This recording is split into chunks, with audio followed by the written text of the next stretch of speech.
नमस्कार। गेहूं के अंदर ग्रोथ रेगुलेटर लिहोसिन चमत्कार इनका स्प्रे करना चाहिए या नहीं करना चाहिए। पिछले कुछ सालों में ये देख रहे हैं कि ये एक जनरल रिकमेंडेशन बन गई है। हर कोई किसान ये पूछता है कि मैं लिहोसिन का स्प्रे कर दूं, चमत्कार का स्प्रे कर दूं, कब करूं, कितनी मात्रा में करूं, क्या फायदा मिलेगा।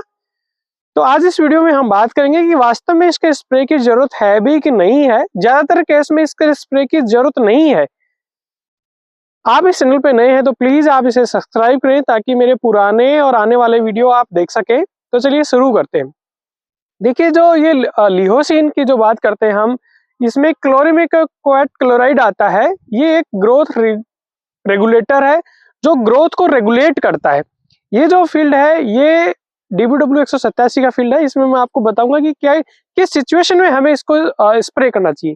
देखिए, जिस एरिया में मैं काम कर रहा हूँ, कोटा रीजन में यहाँ काम करता हूँ, इस एरिया में या जो मध्य भारत का एरिया ले लो, इसमें बहुत जरूरत नहीं है इसकी जो ग्रोथ रेगुलेटर की, क्योंकि यहाँ जो गेहूं बोया जाता है वो समय पे बुआई होती है या लेट में बुआई होता है। और जो वेराइटीज हैं वो मतलब बहुत लंबी अवधि की नहीं है, सामान्य अवधि की है, मध्यम अवधि की वेराइटी है, कम अवधि की वेराइटी है। इनकी हाइट बहुत ज्यादा होती ही नहीं है, तो इनमें ग्रोथ रेगुलेटर की जरूरत है ही नहीं। आप ना करें। यदि आपकी सामान्य वेराइटियां हैं, वो वेराइटी आप समय पे लगाते हैं या लेट लगाते हैं, इसको यूं समझे कि आप नवंबर के दूसरे सप्ताह से के बाद में यदि गेहूं लगा रहे हैं तो आपको ग्रोथ रेगुलेटर के बारे में सोचने की जरूरत ही नहीं है, आपको कोई फायदा नहीं है उसका। हाँ, लेकिन कौन सोचे इसके बारे में, कौन इसको यूज करे तो इसका फायदा हो सकता है। जो काश्तकार गेहूं को जल्दी लगाते हैं, मतलब अक्टूबर का लास्ट सप्ताह या नवंबर के प्रथम सप्ताह में यदि आप गेहूं लगाते हो और लॉन्ग ड्यूरेशन वाली वेराइटी लगाते हो, खासकर जैसे ये फील्ड है DBW 187 का है, DBW सीरीज की वेराइटी लगाते हो, WH सीरीज की लगाते हो, या PAU की कुछ वेराइटी है, यानी कि PAU, HAU और Indian institute of wheat and barley Karnal वालों की कुछ वेराइटी हैं जो काफी लंबी अवधि की है। अब उनकी बहुत लंबी अवधि की वेराइटी है, तो उनको यदि उसकी गेहूं की बढ़वार वाला वानस्पतिक अवधि के लिए जो वानस्पतिक बढ़वार के लिए जो टेम्परेचर चाहिए वो टेम्परेचर मिलता रहता है, तो वो गेहूं बढ़ता रहता है। तो इसलिए उस गेहूं की प्रॉब्लम है कि वो बहुत लंबा बढ़ जाता है, तो आड़ा गिर जाता है। जब वो अगेता लग जाता है, समय पे लगता है, मतलब नवंबर के प्रथम सप्ताह तक लगता है तब, तो उस केस में उनकी एक अनुशंसा है कि यदि आप अक्टूबर के लास्ट में या नवंबर के प्रथम सप्ताह में गेहूं लगाते हो तो आप इसका जो लिहोसिन जिसमें क्लोरीमेथोक्वेट क्लोराइड आता है, इसका आप स्प्रे कर सकते हो। कब करना चाहिए आपको स्प्रे? जैसे ये DBW 187 का फील्ड है और इसका आप हमारी शोइंग है आई थिंक 5 नवंबर की, ठीक है। तो जब आपके ये तो लगभग ये कहोगे इसमें जरूरत नहीं है और मैं नहीं स्प्रे करूंगा, लेकिन यदि इससे अर्ली का आपका गेहूं है और गेहूं में चूंकि जो ये लॉन्ग ड्यूरेशन वेराइटी है, अर्ली हम इनको लगाते हैं, तो इनमें हम खाद भी डेढ़ा देने की अनुशंसा करते हैं। क्यों देते हैं? क्योंकि इनका बायोमास बढ़ेगा और अपन उपज भी 70 क्विंटल और उससे ऊपर की जब लेने की कोशिश कर रहे हैं, तो इनमें इतनी ज्यादा क्वांटिटी में हम खाद देते हैं, न्यूट्रिएंट देते हैं, तो इनकी बढ़वार बहुत ज्यादा होती है। तो बढ़वार रोकने के लिए, उस ग्रोथ को रेगुलेट करने के लिए इन लोगों ने इस हार्मोन को सजेस्ट किया है। तो ये हार्मोन कब करना चाहिए? तो ये जनरली सजेस्ट करते हैं कि 50 से 55 दिन पे, और उसको गांठ वाली स्टेज बोलते हैं कि ये जो आपका गेहूं है इसके अंदर, जैसे ये गेहूं आपका 65 दिन का होगा, ये स्टेज इसमें 10 दिन पहले गुजर गई, ये जो गांठ बन रही है, ये गांठ जब बनने लगती है गेहूं में, उस समय 50-55 दिन पे एक स्प्रे होना चाहिए। और यदि आप दूसरा स्प्रे के ऊपर जा रहे हो तो दूसरा स्प्रे आपका करीब 80 से 85 दिन पे होना चाहिए। तो पहला स्प्रे जो हम गांठ वाला कर रहे हैं, तो देखिए इस पौधे में एक गांठ यहाँ बन गई है और एक गांठ ये यहाँ है, एक गांठ यहाँ है, एक अभी यहाँ बन रही है।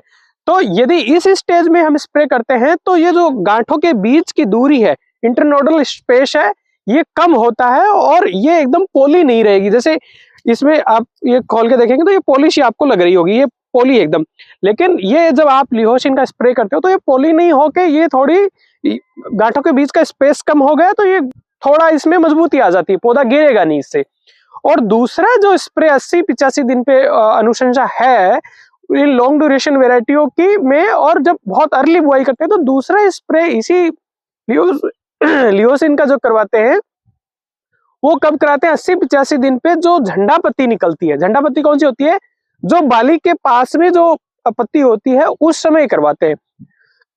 और उसका जो ऑब्जेक्ट है वो ये है कि जो बाली, अब यहाँ किसी प्लांट में बाली निकल नहीं रही है, अदरवाइज मैं बताऊं कि जो बाली आपकी निकलती है, उस बाली के नीचे जो आपके मतलब जो तना होता है वो वाला बहुत लंबा हो जाता है। लेकिन यदि आप इसका लियोसिन का स्प्रे करते हो तो उसकी डिस्टेंस कम हो जाती है, बाली उस झंडा पत्ती के पास में रहती है, ताकि, क्योंकि आप ये भी जानते हैं कि गेहूं को लास्ट में पकाने में मेजर रोल उस फ्लैग लीफ का ही होता है, झंडा लीफ का ही होता है।